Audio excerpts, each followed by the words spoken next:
आप देख रहे हैं ट्राइबल एक्सप्रेस न्यूज।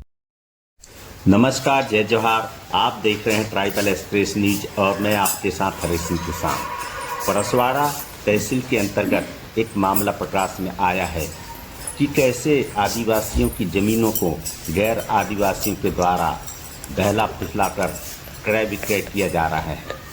बता दे, आदिवासियों की जमीन को सुरक्षित एवं संरक्षित करने के लिए CNT एक्ट 1908, छोटा नागपुर काश्तकारी अधिनियम एवं CPT एक्ट आदिवासियों की भूमि पर लगा हुआ है, जिसके तहत आदिवासियों की जमीन को गैर आदिवासी नहीं खरीद सकता, न ही कब्जा कर सकता।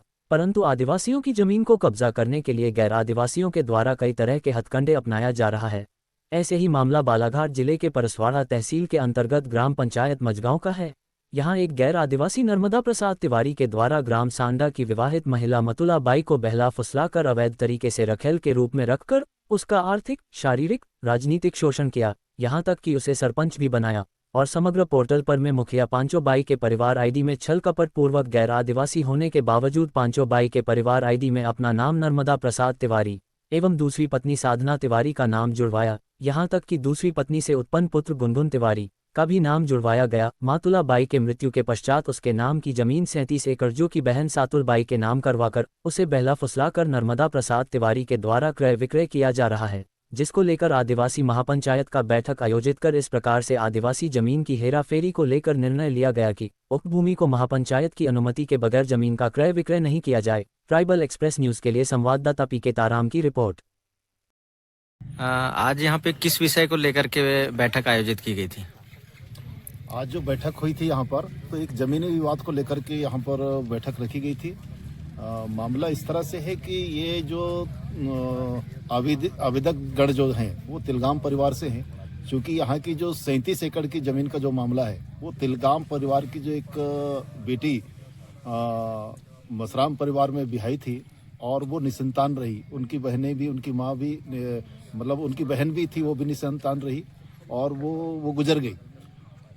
जो अभी वर्तमान में है, तो जो गुजर गई वो पहले सरपंच भी थी। लेकिन मामला ये है कि वो जो सरपंच थी तो उसके पहले एक यहाँ पर नर्मदा प्रसाद तिवारी करके एक व्यक्ति सिवनी से आया और उसको वो रखेल के रूप में वो रख रहा था और पूरे उसका उपयोग भी, इसे शारीरिक शोषण भी किया, उसके संपत्ति भी का भी शोषण किया और वो करता रहा। इस तरह से जब उसकी मृत्यु हो गई तो फिर अभी उसकी जो बहन है तो वो पूरी ज़मीन उसकी बहन के नाम से हो गई है।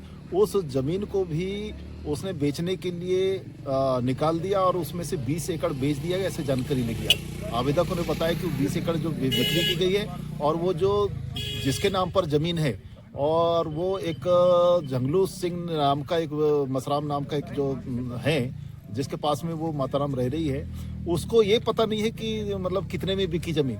अभी जानकारी के अनुसार ये लग रहा है, बताया जा रहा है कि वो ज़मीन बाजार रेट से बहुत कम में, मतलब 20 एकड़ ज़मीन जो है 15 लाख रुपए में वो बेच दिया गया है थोक में, और वो एक तरह से गलत है। और ये कह कर के उसमें ज़मीन बिकवाई गई है कि तुम्हारी जो ज़मीन है वो गिरवी में है और अगर नहीं उसको पैसा नहीं पटाओगे, उसका जो लोन अदा नहीं करोगे तो तुम्हारी ज़मीन रास्तात हो जाएगी। जबकि नियम में ये है कि कोई भी जनजाति समुदाय के जो ज़मीन है वो मॉर्टगेज हो नहीं सकता, उसकी ज़मीन रास्तात नहीं हो सकती।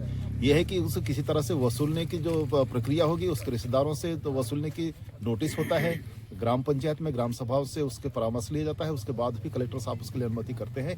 ये बगैर प्रक्रिया के इस तरह से ऐसा किया गया है तो कहीं ना कहीं जो है भ्रमित करके और उन जमीन को वो जो नर्मदा प्रसाद तिवारी है वो इस संपत्ति को भी लूटना चाह रहा है। इसको रोकने के लिए आज ये महापंचायत की जहाँ पर बैठक हुई थी और गलत तरीके से उसने उस महिला के जो है समग्र ID में अपना नाम जुड़वाया है, वो भी गलत है कि कोई भी गैर आदिवासी परिवार में अपना नाम नहीं जुड़वा सकता, वो गैर कानूनी तरीके से हुआ है, उस पर कार्रवाई होना चाहिए।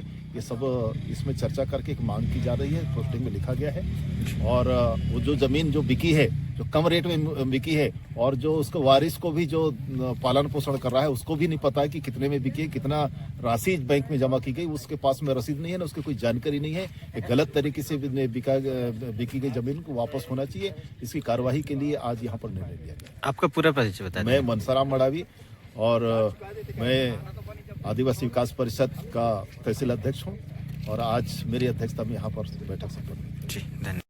दादा, ये जो आज का मामला था, ऐसे बहुत सारे मामले हैं, तो आगामी समय के लिए ऐसे जो घटनाओं को सामने लाने के लिए आप क्या संदेश देना चाहेंगे? आज इस ग्राम सांडा में 88 ग्राम महासभा का आयोजन किया गया, जी जिसमें हम लोग उपस्थित हुए। यहाँ ज्ञात हुआ कि एक ब्राह्मण समाज का शारदा प्रसाद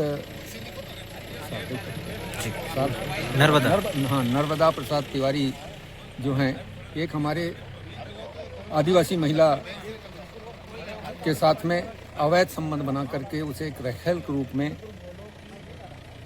काफ़ी दिनों तक रखा और उसकी संपत्ति पर अपना पूरा कब्जा जमाया हुआ है और अभी भी जमाया हुआ है।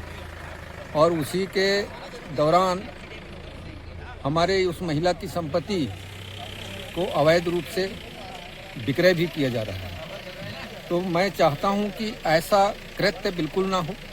अगर ऐसा कृत्य आगे होगा तो इसके लिए आदिवासी समाज कठोर कदम उठाते हुए अपना उचित निर्णय लेने के लिए तैयार रहेगा, क्योंकि इस मुद्दे पर इस सांडा ग्राम के लोगों ने, उस तिलगाम परिवार के लोगों ने पुलिस अधीक्षक महोदय बालाघाट, कलेक्टर महोदय बालाघाट को भी आवेदन प्रस्तुत किया है, लेकिन उसके ऊपर अभी तक कोई कार्रवाई नहीं हुई है। जबकि वह ब्राह्मण समाज का व्यक्ति पांचों बाई के परिवार आईडी में, जो पांचों बाई एक आदिवासी महिला है, उसके आईडी में अपना नाम जुड़वा कर एक उस परिवार से परिचय दे रहा है अपना, तो ये बहुत अन्याय है। ऐसे अन्याय को अब बिल्कुल सहन नहीं किया जाएगा। आगे बहुत कठोर कार्रवाई करते हुए एक, अगर ये शांतिपूर्वक नहीं हुआ तो जन आक्रोश आंदोलन भी किया जाएगा। और यही मेरा जी आपका परिचय बता देंगे? मैं लखन सिंह मेरावी, मध्य प्रदेश आदिवासी विकास परिषद तहसील बिरसा का अध्यक्ष। धन्यवाद। आगामी समय में ऐसे मुद्दों पर आपकी महापंचायत और आगे क्या एक्शन लेगी? आगामी समय में क्या होगा, महापंचायत को आवेदन प्राप्त होंगे लिखित रूप में जी, तो विधिवत रूप से जो महापंचायत है विधिवत रूप से कानूनी कार्रवाई करने के लिए सक्षम है, ताकि सब जनता महापंचायत को साथ दे। और जो अनुसूचित के अनुसार 5वीं अनुसूची में जो इस प्रकार के घटनाएं हो रहे हैं, इस पर कड़ी से कड़ी रोकने का प्रयास कर रहे हैं। हाँ, आपको क्या लगता है कि आदिवासी समाज के जो लोग हैं आपकी महापंचायत को पूर्ण तरह से समर्थन कर रहे हैं और कितना साथ दे रहे हैं? हाँ, अभी तो लगभग आदिवासी महापंचायत पूर्ण रूप से सहयोग कर रहे हैं और काम भी अच्छी चल रही है। तरह पूरा प्रदेशों में इसके माध्यम से जहाँ तहाँ बैठकें भी हो रहे हैं। ये परसवाड़ा में नहीं, परसवाड़ा का अलग जो है पूरे राष्ट्रीय लेवल पर अभी मतलब महापंचायत लग रहे हैं 5वीं अनुसूची के अंतर्गत। जी जी, आपका परिचय बताएंगे? हाँ, मेरा नाम शिवलाल भलावी है, ग्राम खलोंडी से हूँ और वर्तमान में मुझे जनता ने बहुत बड़ा एक जिम्मेदारी सौंपी है महापंचायत के मुखिया के नाते, जिसका मैं अपने शक्ति बल पर निर्वाह कर रहा हूँ। जी धन्यवाद। जो मामला है ऐसे कई मामले क्षेत्र में हैं, तो आगामी समय में इसके लिए क्या कदम उठाए जाएंगे? बात ये है कि जो हमारे लोग हैं जागरूक नहीं हैं सबसे पहले, और हमारी जो है जागरूकता नहीं होने के कारण, जानकारी के अभाव के कारण जो लोग हैं, विशेषकर जो है ये जनरल वर्ग में जो आते हैं, ब्राह्मण बनिया लोग, ठाकुर लोग, ये जानबूझ करके कि ये ट्राइबल के लोग, आदिवासी लोग जानकार नहीं हैं, ये बिल्कुल बहुत ईमानदार और शांति प्रिय और बड़े सादा रहने वाले लोग हैं, इनके साथ कुछ भी कर लो और ये लोग उसके बाद भी चुप रहते हैं। इस बात को जान करके वो ऐसे हमारे साथ करते हैं। इसके लिए हमारे लोगों को जागरूकता का परिचय देना होगा, जागरूक बनना पड़ेगा। और उससे बड़ी बात मैं कह दूं कि इस क्षेत्र के हो, चाहे हमारे पांचवें अनुसूचित क्षेत्र के नहीं, पूरे प्रदेश के नहीं, पूरे भारत के जो ट्राइबल से जो सांसद और विधायक जाते हैं, इनकी सबसे बड़ी कमी है, जिसके कारण हमारे लोगों के साथ अन्याय होता है। और वो जब तक अगर जागरूक हो जाएं, हमारे लोगों को जागरूक कर दें, तो किसी की हिम्मत नहीं होगी कि हमारे साथ इस तरह की घटना को अंजाम देंगे और हमारे साथ ऐसा अन्याय, शोषण, अत्याचार करेंगे। जी धन्यवाद। आपका पूरा परिचय बताइए। जी, मैं अधिवक्ता अपर जिला सत्र न्यायालय नहीं, अपर जिला न्यायालय बैहर से हूँ, जयमलाल दुर्गे। जी धन्यवाद। अंत में क्या फैसला लिया गया महापंचायत के द्वारा?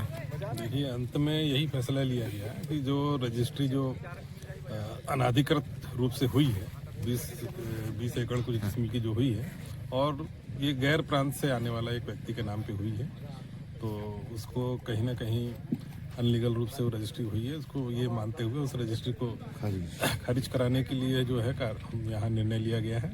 तो साथ ही जो बची ज़मीन है, जो 14 एकड़ के आसपास है, उस ज़मीन को संरक्षित करने के लिए पूरे समाज को, क्षेत्रीय समाज को, गाँव समाज को कहा गया है कि वो पूरी जिम्मेदारी लेके इस ज़मीन को बचाया जाएगा।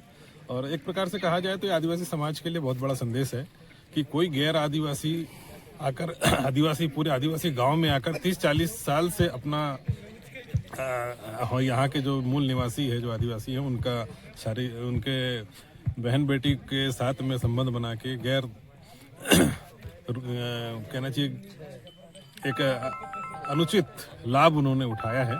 और यहाँ कहीं ना कहीं एक पूरे समाज के लिए एक ऐसा संदेश है कि भाई इस प्रकार की जो घटनाएं होती है, उसकी जिम्मेदारी पूरे समाज को लेना आना चाहिए। लेकिन ये हो नहीं पाई है। लेकिन भविष्य में जो है, जिस प्रकार से इन्होंने एक आर्थिक शोषण किया है और राजनीतिक शोषण किया है, और उसे दो 3 महिलाओं को उन्होंने अपनी रखेल बना के कहा जाए, अनाधिकृत रूप से जो रखा है, वो भी एक अपराध की श्रेणी में है।